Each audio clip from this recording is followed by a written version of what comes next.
Guys, I'm here in the park, sitting alone in the bench, and actually I was in the playground, but then it was too hot in there, guys, that when I'm reading my book, and yes, can you see that?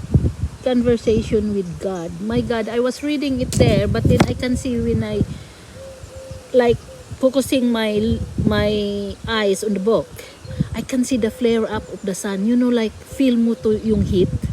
So I come back here in the bench because it's cooler, but it's very cold because it's windy. So when I come here, it's very cold. When I go there, it's very hot. I have no choice. But yes, I came back here because I'm reading this book, and I told you my other blogs about conversation with God, or that I said to you, I'm going to put this into a series. Put you into a series, and I'm going to say it in English. So just in case that there is somebody from any other race that would hear this, because I will put this in YouTube. To be honest, I have to be honest, I'm afraid to read this to you because in Philippines, we are all Christians, we are all Catholic, and I don't know if I want to say this, that this might not be a good book for you, because you need to open up your mind. You need to be open for all ways of understanding to be able to understand this book.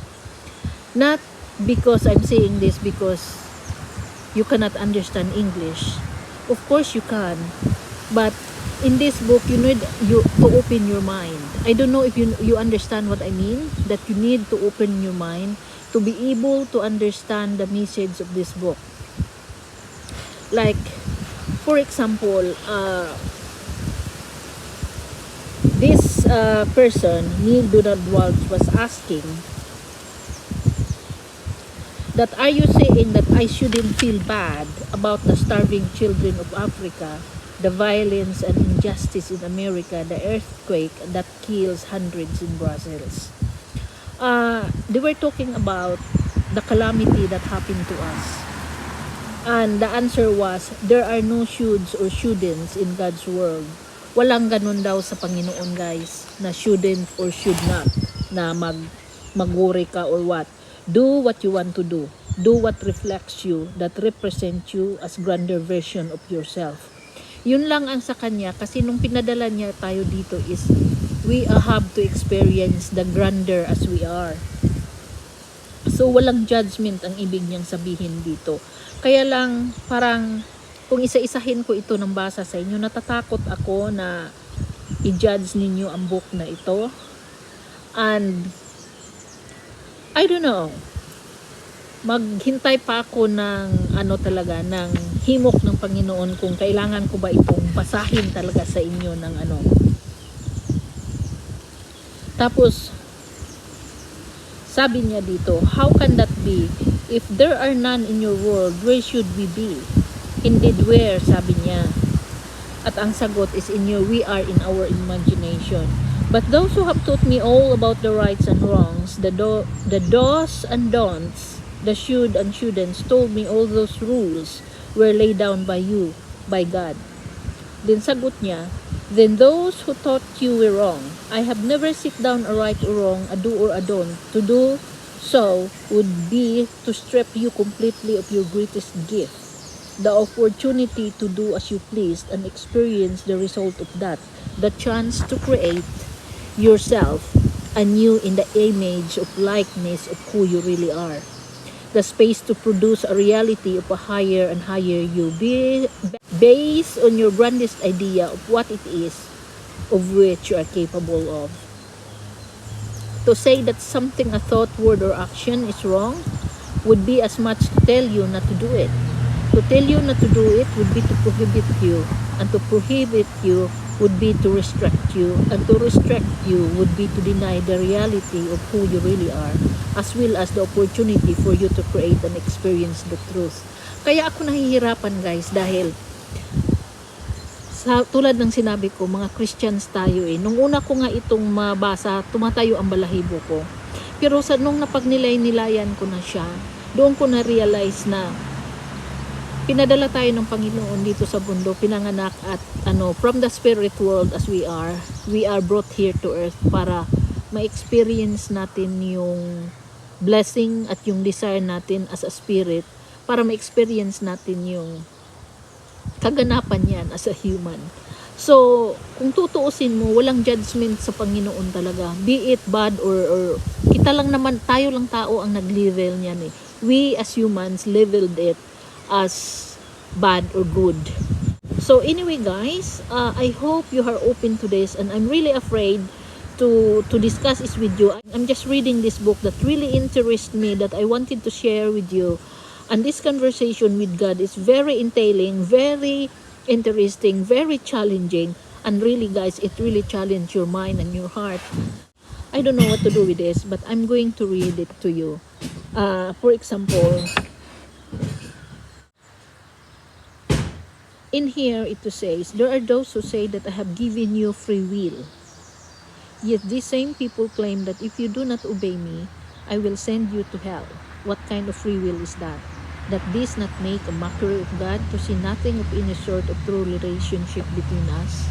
Yun nga, di ba may sinasabi tayo na may free will na binibigay ang Panginoon, pero restricted yun dahil yung free will natin, sasabihin pa rin natin na, pagalitan ka ng Panginoon yan, magagalit si Lord, di ba? Paano naging free will yun kung ganun, di ba?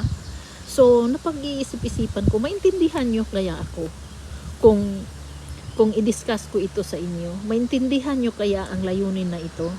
Kasi marami dito sasabihin, it's a mockery. It's a mockery. This book is a mockery of God. But, when I was reading it all, when I finished reading the book 1, it gave me a chance to think about what really God is. It gave me a chance to think that He's the most highest being, to understand all our incapacity to understand and to do things. Kaya doon ako nahihirapan kung basahin ko ba ito sa inyo at maintindihan. Alam ko rin naman na katulad ko, it took me time to understand these things, and it took me many books, many time to understand and to think about this. It took me a while to really understand what the message is all about. So, yeah, that's what my worries is, if you really understand me. But I will try, and hopefully what you want to say, if you really understand about this. Well, now we're getting into another area I wanted to discuss. This is what the man told, what a man asked. And that this whole business about heaven and hell, from what I'm gathering here, there is no such thing as hell. And then his answer was, there is hell, but it is not what you think, and you do not experience it for the reasons you have been given. So what is hell? Hell is this. It is the experience of the worst possible outcome of your choices, decisions, and creations. It is the natural consequences of any thought which denies me or says no to who you are in relationship to me. It is the pain you suffer through wrong thinking. Yet even the term wrong thinking is a misnomer, because there is no such thing as that which is wrong. Hell is the opposite of joy. It is unfulfillment. It is knowing who and what you are and failing to experience that. It is being less. That is hell, and there is none greater for your soul. But hell does not exist as this place you have fantasized, where you born in some everlasting fire or exist in some state of everlasting torment. What purpose could I have in that? Even if I did not hold the extraordinarily ungodly thought that you did not deserve heaven, why would I have a need to seek some kind of revenge or punishment for your failing? Would it be a simple matter for me to just dispose of you? What vengeful part of me would require that I subject you to eternal suffering of a type and a level beyond description?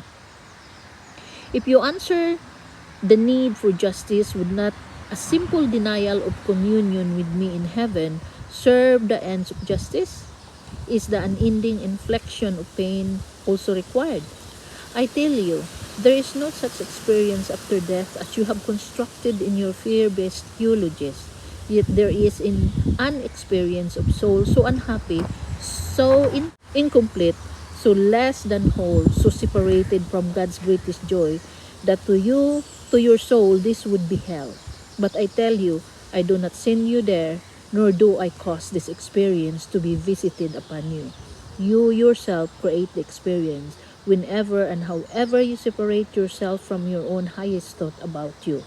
You yourself create the experience whenever you deny yourself, whenever you reject who and what you really are. Yet even in the experience never eternal, it cannot be, for it is not my plan that you shall be separated from me forever and ever. Indeed, such a thing is impossibility, for to achieve such an event, not only would you have to deny who you are, I would have to as well. This I will never do. And so long as one of us holds the truth about you, the truth about you shall ultimately prevail. Kaya guys, dito ko to tatapusin ang vlog na to. Kasi, napagnilay-nilayan ko na oo nga, kung pinadala tayo dito sa mundo ng Panginoon para lang mapunta sa hell, para ano? 'Di ba? Para ano na mapunta tayo sa hell at pinadala tayo ng Panginoon dito sa mundo para ma-experience natin for what? Para mapunta ng hell? Nakilala naman tayo ng Panginoon. Ang sabi ng Panginoon, we are created in His likeness. At ang sabi pa niya, we are part of Him. Kakayanin ba ng Panginoon na ang part niya is mapunta ng hell? Yun ang tanong eh. Kaya sana naintindihan ninyo, kasi ako, kaya nga hindi ko hindi ko talaga malubos maisip na gagawin niya ng Panginoon. Ganun ako nag-trust sa Panginoon eh, na hindi pwedeng gawin tayo ng Panginoon na papunta dito sa mundo para ma-experience ang hell.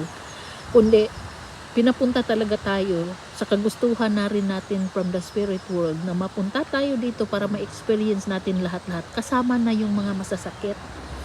Kasama na yun lahat dahil ginusto natin yan eh. Hindi yun ma-prevent ng Panginoon dahil ginusto natin eh. Pero hindi ibig sabihin na pag nagkasala tayo is mapunta na tayo ng hell dahil ginusto ng Diyos. Kahit the moment they experience that thing na ginawa nila, na alam naman nila kahit gaano kasama ang tao guys, alam nila na kagawa sila ng kasalanan, that alone is already a hell to a person, to an individual. So how much more na iparanas pa ng Panginoon yun, na para lang for the sake na parusahan tayo. So guys, I don't think so. Diyan ako muna magtatapos for now, at sana maintindihan ninyo. Di ko alam kung anong gagawin dito sa book na to para masabi ko sa inyo, but as far as I could, I'm just praying na nasabi ko ang dapat. And as much as I could say it in English, I'm trying to, because I'm hoping that somebody would hear me this, and hopefully they will going to understand. Bye guys, be fabulous, be healthy, be beautiful in spirit and in mind and heart, because life is short but life is good. Bye guys.